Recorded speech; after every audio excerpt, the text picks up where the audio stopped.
오늘 저희가 받으실 하나님 말씀은 시편 1장 1절에서부터 3절까지 말씀입니다. 구약성경 803쪽에 있습니다. 복 있는 사람은 악인들의 꾀를 따르지 아니하며 죄인들의 길에 서지 아니하며 오만한 자들의 자리에 앉지 아니하고 오직 여호와의 율법을 즐거워하여 그의 율법을 주야로 묵상하는도다. 그는 시냇가에 심은 나무가 철을 따라 열매를 맺으며 그 잎사귀가 마르지 아니함 같으니 그가 하는 모든 일이 다 형통하리로다. 이는 살아계신 하나님의 말씀입니다. 아멘. 이 시간 담임 목사님께서 율법을 주야로 묵상하는 자라는 주제로 말씀 전해주시겠습니다. 많은 은혜 받으시기 바랍니다.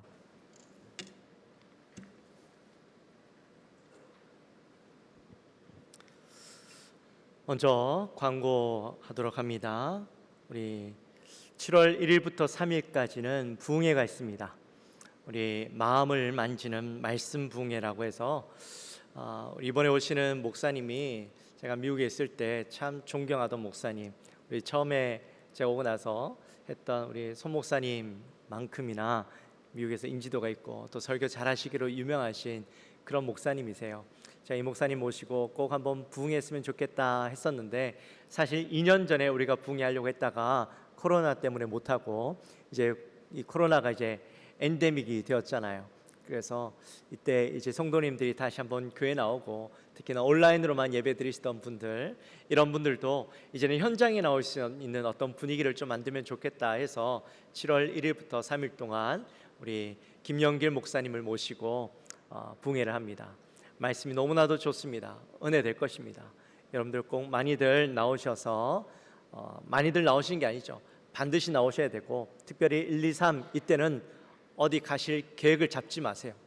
혹시라도 잡아놓은 계획이 있다면 다 포기하시고 변경하셔서 이때만큼은 내가 부흥회 때 은혜 받아야 되겠다라는 마음으로 참여하셔야 됩니다. 1월 첫날은 새벽기도, 첫날 새벽 축복기도 예배 있고 저녁부터 또 3일 동안 이어집니다. 여러분 꼭 결단하셔서 나오시길 바라고, 또 우리 안 나오시던 분들 있죠. 온라인으로만 예배 드리시는 분들도 이때만큼은 꼭 현장에서 예배하고 얼굴 배웠으면 좋겠습니다. 꼭 그렇게 결단하셨으면 좋겠습니다. 또 사역위원회 컨퍼런스가 우리 이번 달 마지막 주에 있죠.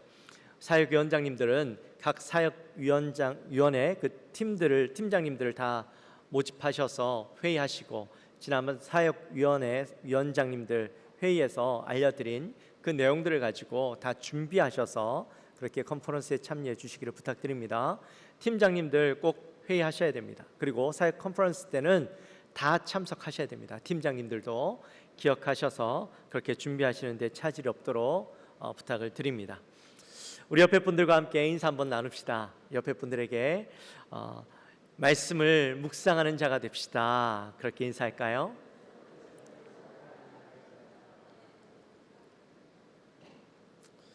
오늘은 제가 우리 교회 오고 나서 처음으로 성경 암송 대회가 있는 날입니다. 사실 많은 기대가 있었습니다.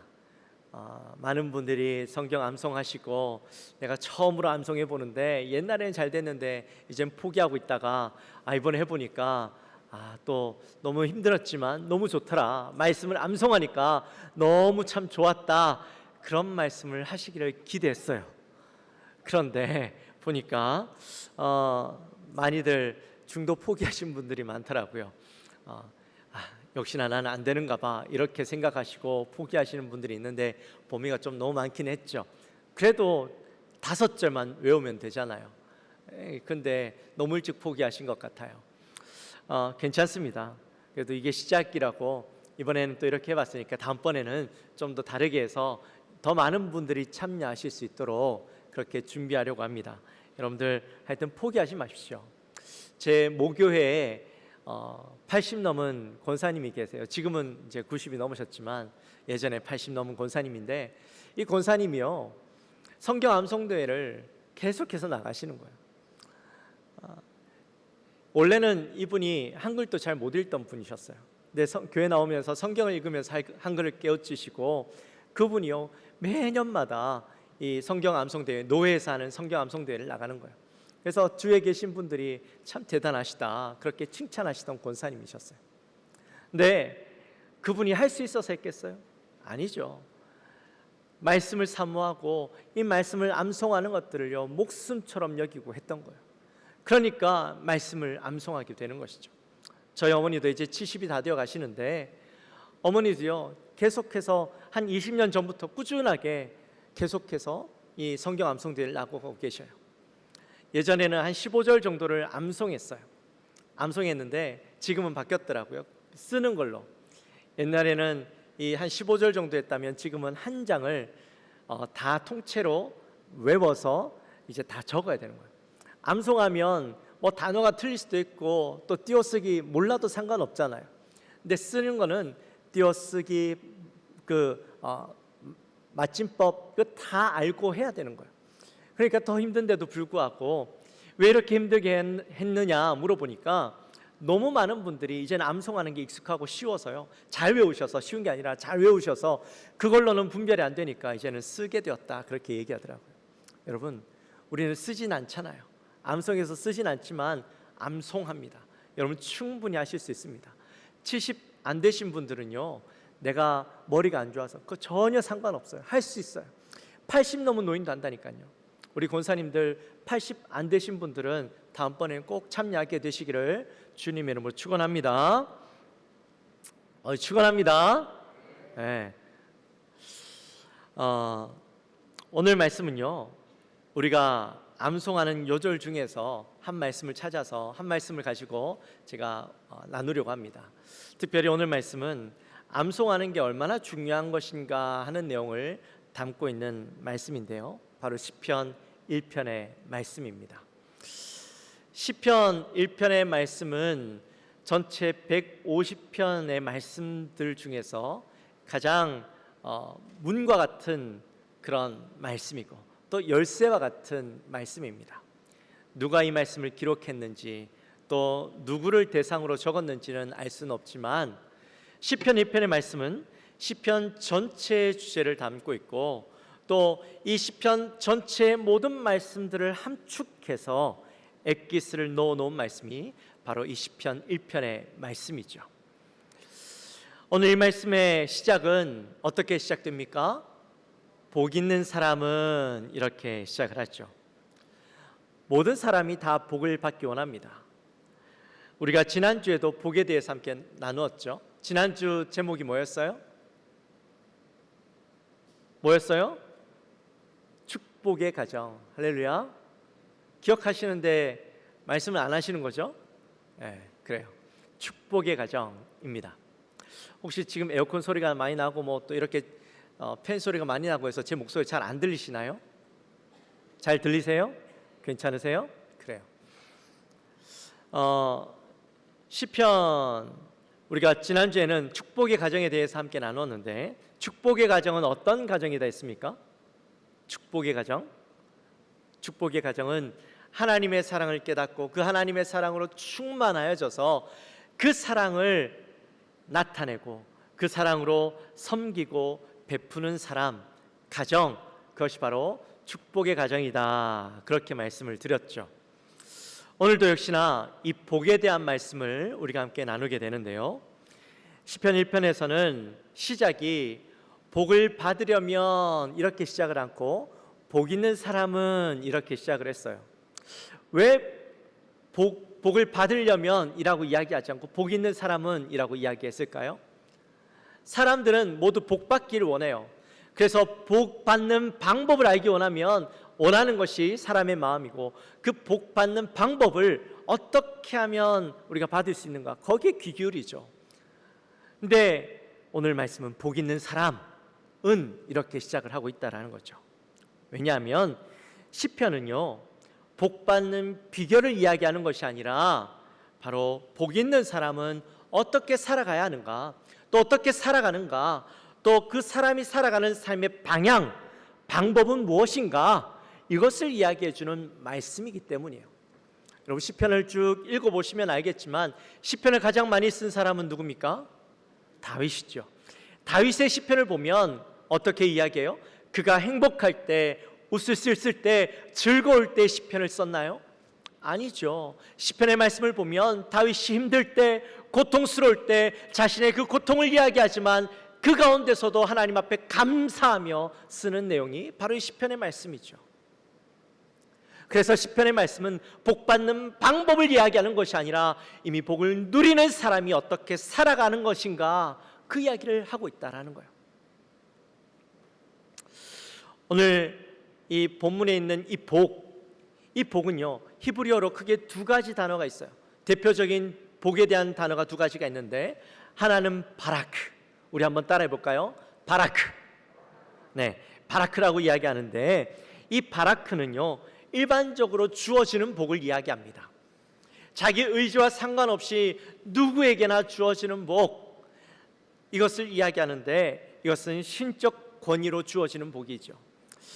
창세기 1장 28절 말씀에 보시면 하나님이 그들에게 복을 주시며 이르실 때 이렇게 이야기해요. 하나님이 복을 주셨대요. 그러면서 뭐라고 말씀합니까? 생육하고 번성하여 땅에 충만하라, 정복하라, 다스리라, 이렇게 말씀해 주시죠. 하나님이 우리의 의지와 상관없이 모든 사람들에게 복을 주시기로 작정하셨고 복을 주셨어요. 그래서 우리는 그 복을 받아 누리며 살아가고 있잖아요. 우리 주위를 보십시오. 이 주위에 얼마나 아름다운 자연들이 있습니까? 여러분들이 키우셨나요? 여러분들이 물 주셨나요? 아니죠. 우리 어떤 노력도 상관없이 하나님께서 주신 것들을 우리가 누리고 살아가는 것들이에요. 우리 그리스도인들은요, 우리의 의지와 상관없이 복을 받아 누리고 살아가고 있습니다. 여러분이 하나님을 믿기로 선택하셨나요? 아니죠. 하나님이 우리를 선택해 주셨어요. 그래서 모든 사람들이 다 예수를 믿는 것 아니에요. 예수 믿을 수 있는 것 아니에요. 하나님께서 우리에게 믿을 수 있는 마음을 허락하여 주셨기 때문에 믿을 수 있는 거잖아요. 하나님이 우리에게 은혜를 주셨기 때문에 믿는 거잖아요. 하나님이 주신 그 은혜를 누리고 살아가는 것이죠. 그래서 신명기 33장 29절 말씀에 보면 모세가 이렇게 이야기하죠. 이스라엘이여, 너는 행복한 사람이로다. 할렐루야. 너는 행복한 사람이로다. 우리 주위의 옆에 분들하고 한번 나눠봅시다. 너는, 당신은 행복한 사람입니다. 자, 여기에 이 행복한 사람이라는 말은요, 이미 복을 받은 사람, 복을 누리는 사람, 복이 된 사람이라는 말이에요. 행복한 사람, 이 사람은 이미 복을 누리고 있는 사람, 이미 복이 된 사람, 그 사람을 행복한 사람이라고 이야기하고 있다는 거예요. 우리는 내 의지와 상관없이 하나님이 나를 선택해 주심으로 그 복을 누리고 살아가고 있는 거예요. 그래서 여러분은 행복한 사람이에요. 이미 복이 된 사람이에요. 여러분, 얼마나 귀합니까? 근데 또 다른 하나는, 복이라는 말은 아슈레라는 말이에요. 우리 한번 따라해 볼까요? 아슈레. 아슈레. 오늘 본문에 나와 있는 이 복은요, 바로 이 아슈레예요. 이 아슈레라는 말은 무슨 말이냐면 걷다, 똑바로 가다, 이런 말이에요. 그래서 이 아슈레라는 말이 들어가면 바른 길을 걸어가고 있는 상태, 이것을 이야기하고 있어요. 여러분, 바른 길은 뭡니까? 사람이 길을 걸을 때는 초등학교나 또 어린이집에도 보니까 항상 왼쪽으로 걸으라고 가르쳐 주더라고요. 그죠? 우리가 배울 때 왼쪽으로 걷는 거다. 횡단보도에도 우리가 걸을 때는 왼쪽으로 걷는 것이다, 그렇게 이야기하죠. 근데 지금은 우리가 그렇게 지키는 사람은 없어요. 하지만 바른 길은 사람이 가야 되는 길을 걷는 것, 그게 바른 길이고, 또 정상적인 길을 걷는 게 바른 길이죠. 자, 성경에서 이야기하는 바른 길은 뭘까? 성경에서 이야기하는 바른 길은 진리를 따라 가는 길, 그게 바로 바른 길이죠. 하나님과 친밀한 관계 속에서 하나님이 원하시고 하나님이 기뻐하시는 길을 걷는 것이 바로 바른 길입니다. 하나님이 원하시는 그 길에서 벗어나지 않는 것, 그게 바로 바른 길이에요. 어떠한 길을 걷느냐, 어떠한 길을 선택하느냐, 그것이 바로 복을 받아 누릴 수 있고 없고의 기준점이 되어진다라는 것이죠. 바른 길은 진리의 길을 걸어가면 복이 주어집니다. 근데 그 길에서 벗어나면 복이 없어요. 이게 바로 오늘 말씀 속에 있는 아슈레인 것이죠. 자, 그러면서 오늘 말씀에 보면 복 있는 사람이 선택하지 말아야 되는 길을 먼저 이야기해 줍니다. 1절 말씀에 보면 악인들의 꾀를 따르지 아니하며 죄인들의 길에 서지 아니하며 오만한 자들의 자리에 앉지 아니하고 이렇게 이야기하죠. 여러분, 흔히 악한 일 이걸 이야기하면 여러분들 머릿속에 뭐가 떠오르십니까? 보통은 살인, 간음, 도둑질하는 것 이런 것들이 악하다라고 생각되어지죠. 근데 이건요 사실 하나의 결과예요. 더 중요한 건 그 근본적인 것이 뭐냐 하는 것이죠. 복 있는 사람이 경계하는 사람은 바로 악인, 근본적으로 악한 성질을 가지고 있는 사람을 이야기합니다. 악인은 깡패나 질 나쁜 사람을 이야기하는 것이 아니라 그 근본에, 그 중심에 욕망으로 가득 찬 사람을 악인이다라고 이야기하죠. 악인은요 자신의 안에 있는 이 욕망을 채우기 위해서라면 어떤 일이라도 합니다. 다른 사람에게 피해를 끼치고 다른 사람의 권리나 이익을 뺏어가는 한이 있더라도 내 유익을 챙기려고 하는 사람, 그 사람이 바로 악인이죠. 거기에서부터 시작되어져서 악한 일들을 행하게 되어지는 거예요. 그 뒤에 보니까 꾀라는 단어가 나와요. 꾀라는 단어는 충고, 계획, 또 가치관 이런 것을 뜻합니다. 그래서 이 악인들의 꾀라는 말은 그 안에 근본적으로 욕심으로 가득 차고 자신의 욕망을 채우기 위해서 어떤 일이라도 할 수 있는 사람, 그 사람을 이야기하는데 그 사람과 그 사람을 따르지 않는 것, 이게 바로 복 있는 사람이 살아가야 하는 방법이다라는 것이죠. 그리고 죄인이 나옵니다. 죄인은 하나님이라는 목표에서 벗어난 사람을 이야기해요. 우리가 많이들 들어보셨을까요? 처음에 이 성경을 배울 때에 성경 기초 공부를 하면 죄가 뭐냐? 라고 하면 뭐라고 이야기해요? 죄가 이 관역에서 벗어나는 것을 죄라고 이야기하죠. 죄인은 하나님이라는 그 관역에서 벗어나 있는 사람을 죄인이라고 이야기합니다. 그래서 그 길이 잘못된 길인지 알면서도, 이 길이 하나님이 기뻐하지 않는 길인지 알면서도, 도덕적으로 이것이 잘못된 것인 줄 알면서도 계속해서 그 길을 행하는 사람, 그 사람을 바로 죄인이라고 이야기하죠. 성경에 보면 롯이라는 사람이 나옵니다. 이 롯이라는 사람이 아브라함의 조카죠. 처음에 아브라함과 함께 그 길을 떠납니다. 근데 나중에 하나님이 주시는 복을 많이 누렸어요. 그래서 자꾸 아브라함과 롯의 사람들이 부딪히는 것이죠. 그래서 아브라함이 롯을 불러놓고 이렇게 이야기합니다. 내가 좌하면 나는 우하고 네가 우하면 내가 좌하겠다. 그러니까 네가 살 땅을 선택해라, 이렇게 이야기하죠. 그때 롯은 주위를 쫙 둘러보더니 어느 땅을 선택합니까? 요단 땅을 선택을 하죠. 창세기 13장 10절 말씀에 보시면 그 땅을 이렇게 이야기합니다. 이 땅은 여호와의 동산 같고 애굽 땅과 같았더라. 이 전체 말씀이 아니라 부분 말씀이에요. 이렇게 이야기하죠. 이 말은 무슨 말이냐면 사람들이 보기에 너무나도 아름다운 땅이었다라는 거예요. 그 땅은 기름진 땅, 무엇을 해도 잘 자랄 수 있는 땅, 사람들이 사모하고 욕심낼 만한 땅이었다라는 거예요. 근데 이 아름다운 땅에 문제가 하나 있었어요. 뭐냐면 이 요단 땅에는요 소돔이라는 땅이 있었습니다. 여러분들 많이 들어보셨죠? 소돔과 고모라, 그 땅이 있었어요.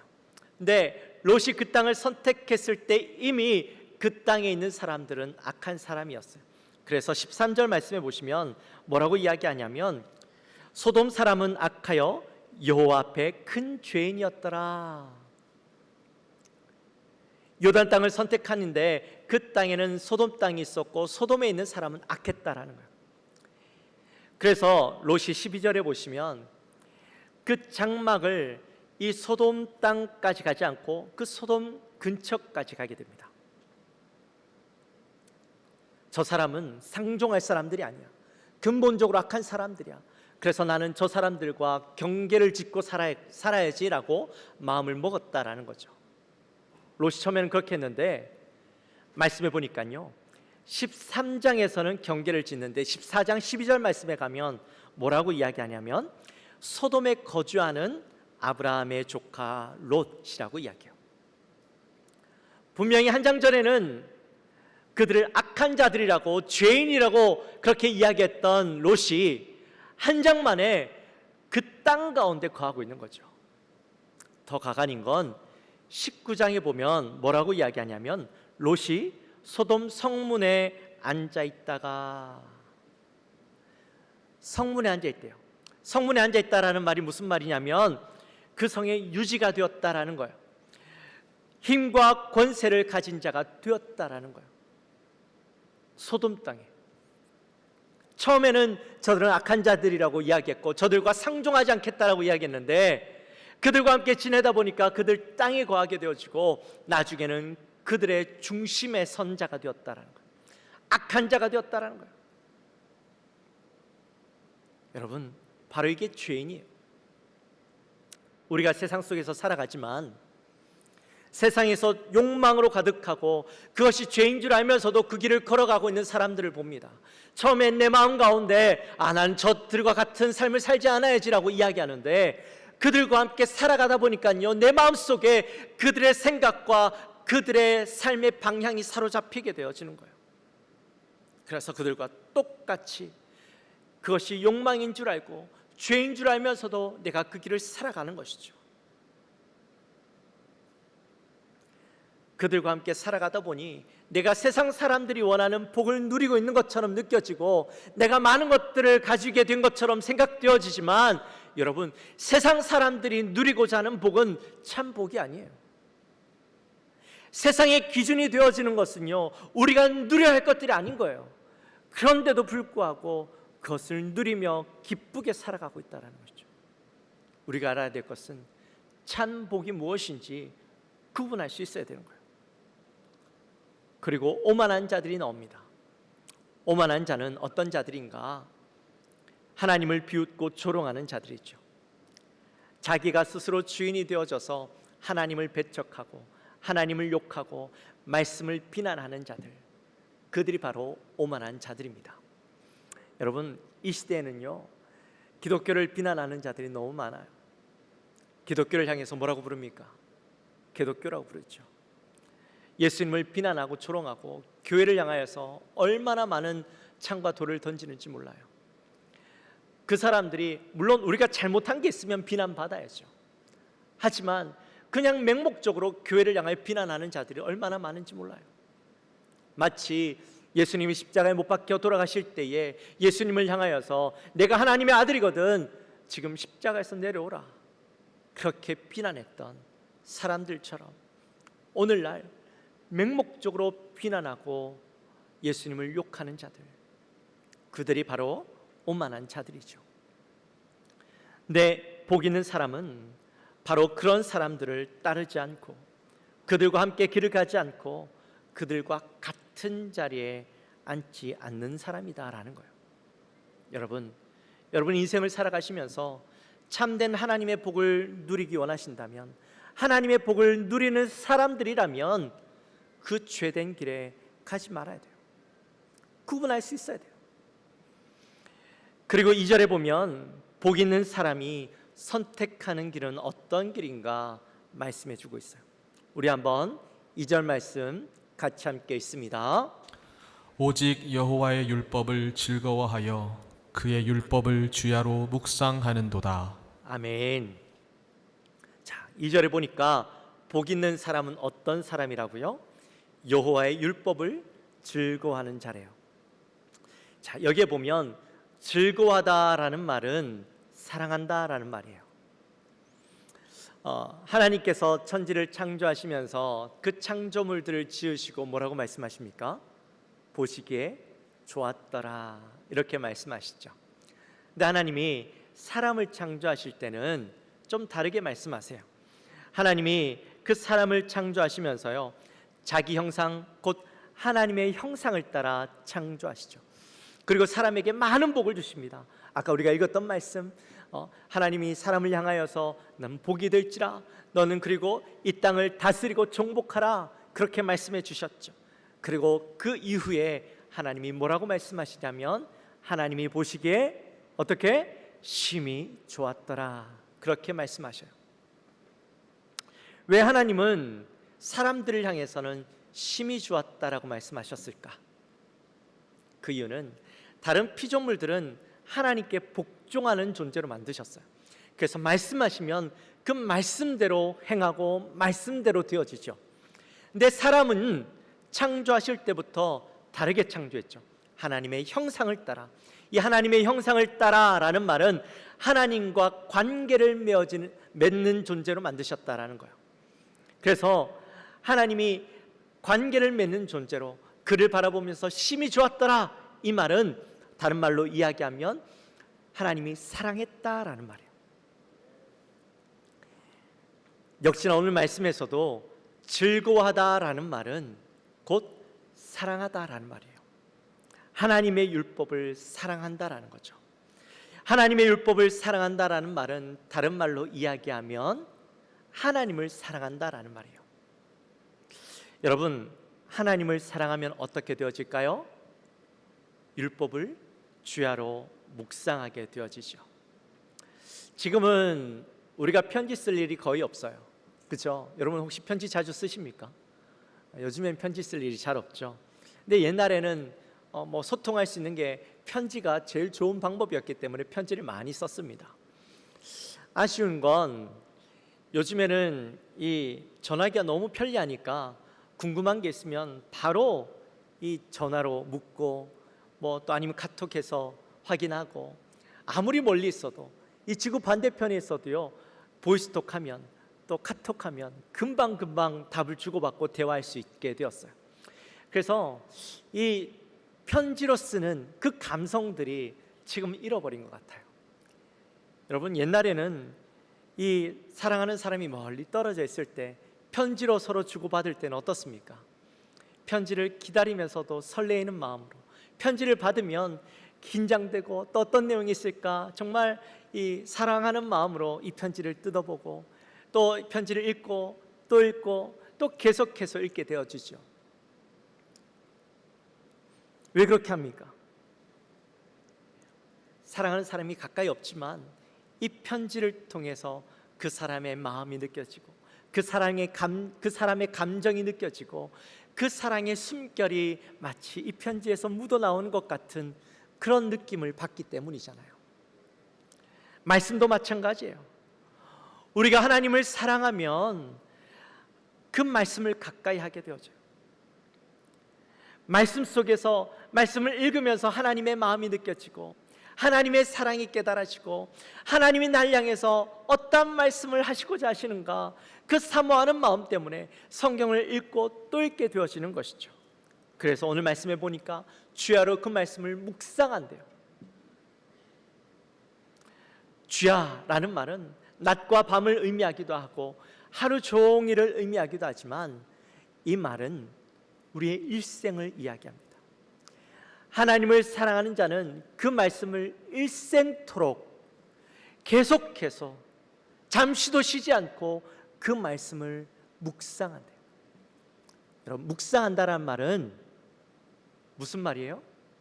그냥 단지 읽는 게 아니라 늘 계속해서 이 말씀을 읊조리는 것을 이야기해요. 암송하면서 그 말씀을 계속 내 입에서 떠나지 않게 만든다라는 거죠.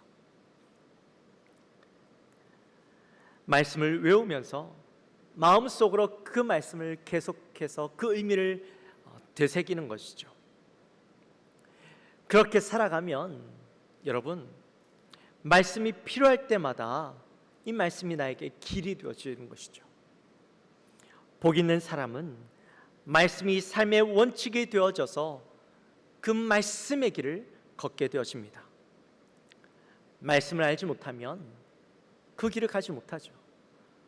말씀을 알지 못하니까 내가 어느 길로 가야 될지 몰라서요, 결국에는 어떤 길을 선택하느냐, 앞에 나왔던 악인들의 꾀를 찾고 죄인들의 길을 가려고 하고 오만한 자리에 앉으려고 한다라는 거예요.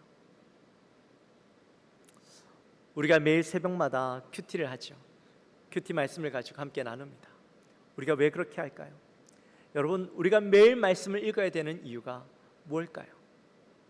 그 이유는 바로 이 말씀을 통해서 내 삶에, 매일의 내 삶의 길에 그 길을 비춰주고 내가 지금 잘 가고 있는지, 내가 바른 길을 가고 있는지, 또한 내가 가는 길이 하나님이 원하시는 길인지, 세상 사람들이 가고자 하는 길을 내가 가고 있는 것 아닌지, 이 말씀을 통해서 늘 조명해야 되는 거예요.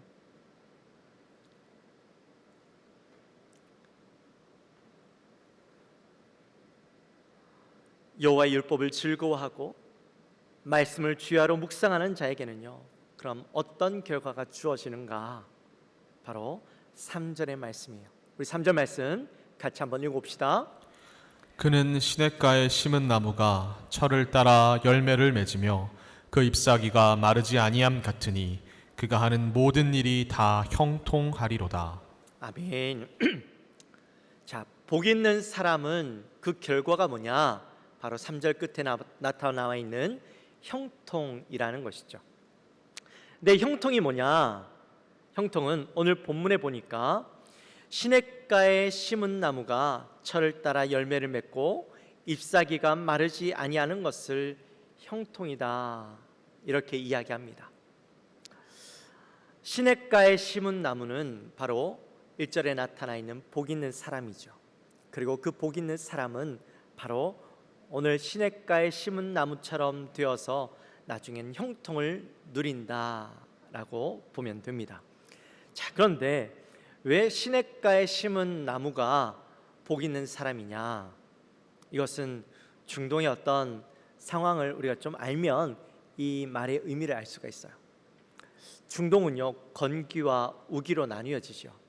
그래서 건기에는 비가 하나도 오지 않다가 우기에는 비가 막 쏟아집니다. 그래서 비가 막 쏟아질 때는 막 시내가 늘 흐르는 것 같아요. 근데 건기가 되면 그 땅이 말라서 시내가 흐르지 않아요. 근데 오늘 본문에 있는 이 말은 그런 건기에는 이 비가 오지 않고 우기에는 흐르는 그런 시내를 이야기하는 게 아니에요. 그걸 우리는 흔히 와디라고 이야기하는데, 여기 나타나 있는 시내는 인공시내예요. 그래서 사시사계절 계속해서 물이 흐르도록 만들어 놓은 그런 시내를 이야기하죠. 우리 흔히 오아시스라고 이야기하기도 하죠. 늘 물이 있어서 다른 곳은 사막인데 여기만 가면 항상 물이 있는 거죠. 바로 이 시냇가에 심은 나무는 사시사계절 물이 있어서 그 물로 인해서 영양분을 늘 공급받을 수 있는 나무다라는 거예요. 말씀을, 율법을 즐거워하고 말씀을 주야로 묵상하는 자는 바로 그 인공시내 옆에 있는 나무처럼 늘 풍족하게 영양분을 공급받고 물을 공급받아서 이 말씀으로 이 생명력을 공급받고, 또 말씀을 통해서 지혜를 공급받고, 이 말씀을 통해서 내가 어느 길을 가야 하는지, 내가 또 가는 길이 바른 길인지 늘 깨닫고 바른 길을 가게 되어진다. 그래서 풍족하게 되어진다, 그런 말씀이죠. 그렇게 되어져서 결론적으로는 형통을 누리는 삶을 살아가게 되는 거예요. 우리 영광교회 모든 성도님들, 바로 그런 형통을, 복 있는 자가 되어져서 우리가 바른 길을 걸어가므로 하나님이 우리에게 주시고자 하는 복을 받아 누리는 인생이 되어야 된다라는 거예요. 이제 말씀을 마칩니다. 사랑하는 성도 여러분, 여러분의 인생이 복 있는 인생이 되어지시기를 주님의 이름으로 축원합니다. 네, 그 복은 어떻게 얻는 거라고요? 이미 우리가 얻은 복도 있지만 우리가 바른 길을 감으로 누릴 수 있는 복이 있어요. 바른 길을 갈 때만 누릴 수 있는 복이 있는데, 여러분, 세상 사람들과 똑같은 길을 가면 절대 그 복을 누릴 수 없어요. 우리가 그러면 그 복을 어떻게 누릴 수 있느냐? 바로 말씀을 통해서, 말씀을 늘 사랑하고 말씀을 늘 주야로 묵상함으로 그 삶을 살아갈 때에 그 복을 누릴 수 있는 것이죠. 형통의 복을 누릴 수 있는 것이죠. 우리 영광교회 모든 성도님들 바로 그 복을 누리게 되시기를 주님의 이름으로 축원합니다. 여러분, 간절히 부탁드리는 것은요, 일주일에 한 번 내가 말씀을 들음으로, 이곳에서 말씀을 읽음으로 내가 복을 누릴 수 있다라고 생각하지 마세요. 물론 그렇게 복을 누릴 수는 있어요. 주일날 받은 말씀을 늘 묵상하고 한시도 이 말씀을 잊지 않고 계속해서 읊조리는 삶을 살아가면 그 복을 누릴 수 있는데, 한 시간 여기에서 말씀을 듣고 내가 세상에 나가서는 세상 사람들과 똑같이 살아가서는 절대 그 복을 누리지 못해요. 우리는 늘 말씀을 되새기고 말씀을 기억하고 암송하고 여러분들의 입술에서 말씀이 떠나지 않으며 나아갈 때에 그 삶이 복된 삶이에요. 우리 영광교회 모든 성도님들은 그 삶을 살게 되어지기를 주님의 이름으로 축원합니다. 그 복된 인생이 되어지시기를 주님의 이름으로 축원합니다. 할렐루야. 우리 찬양합시다.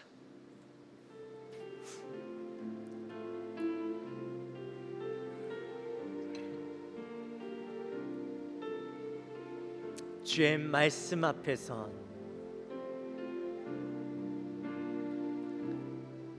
주의 말씀 앞에선 당신은 참된 예배자, 그토록 찾으시던 하나님의 기쁨, 이 세상을 향한 거룩한 생명빛 되어 이 세상을 위한 구원의 소망 되어 영원한 하나님의 나라 함께 세워가리. 우리 다시 한번 고백하며 나아갈까요? 주의 말씀 앞에선, 주의 말씀 앞에서 당신은 참된 예배자, 그토록 찾으시던 하나님의 기쁨, 이 세상을 향한 거룩한 생명빛 되어 이 세상을 위한 구원의 소망 되어 영원한 하나님의 나라 함께 세워가리. 주의 부르심 따라, 주의 부르심 따라 당신의 삶을 드릴 때 세상은 당신 안에서 주의 영광 보리라. 이 세상을 이길 주님의 군사 되어 이 세상을 섬길 주님의 손과 발 되어 영원한 하나님의 나라 함께 세워가리. 이 세상을 향한 주님 울사되어 이 세상을 섬길 주님의 되어 영원한 하나님의 나라 함께 세워가리. 우리 함께 기도하며 나아갑시다. 기도하며 나갈 때, 하나님, 우리가 정말 복 있는 사람이 되어지기 원합니다. 복 있는 사람은 바른 길을 걸어가는 사람이라 했고, 바른 길을 걸어가는 사람은 늘 말씀을 사랑하고 말씀을 읊조리는 자, 말씀을 늘 묵상하는 자라고 하셨는데, 하나님, 내 삶이 바로 그 말씀을 사랑하고 그 말씀을 늘 묵상함으로 하나님의 형통을 누리고 하나님의 복을 누리는 우리의 인생이 되게 하여 주옵소서. 우리 마음을 가지고 우리 함께 간절히 기도하며 나갑니다. 하나님 아버지 감사합니다. 저희들을 사랑하여 주시고 하나님, 우리의 인생이 복을 누리는 인생이 되길 원합니다. 하나님, 복 있는 인생은 바로 바른 길을 걸어가는 자라고 하셨고, 하나님, 그 바른 길은 죄된 길을 가지 아니하고 오직 말씀을 사모함으로 그 말씀이 나의 길이 되고 그 말씀을 따라 순종함으로 하나님을 기쁘시게 하는 자의 삶을 살아가는 자임을 믿습니다. 하나님, 우리의 입술에서 그 말씀이 늘 떠나지 않게 하시고 그 말씀을 묵상함으로 우리의 인생에 하나님이 주시는 그 형통, 하나님이 주시는 복을 받아 누리는 우리 인생 되게 도와주시옵소서. 하나님 아버지 감사합니다. 저희들을 사랑하셔서 오늘도 시편 1편의 말씀을 통하여 하나님이 주시는 복을 누리는 자가 어떤 자인가 함께 나누었습니다. 하나님, 우리 사랑하는 영광교회 모든 성도님들, 악한 길, 세상 사람들이 살아가는 복이라고 생각하는 그 기준으로 살아가는 것이 아니라 오늘 말씀처럼 하나님을 기준 삼고 말씀을 기준 삼아 그 말씀을 늘 묵상하며 사랑하며 읊조리는 우리 인생이 될 수 있도록 인도하여 주옵소서. 그러므로 하나님이 주시는 복을 풍성히 받아 누리는 형통의 복을 받아 누리는 우리 모든 성도님들 되게 하여 주옵소서. 감사합니다. 예수님의 이름으로 기도하옵나이다. 아멘. 우리 다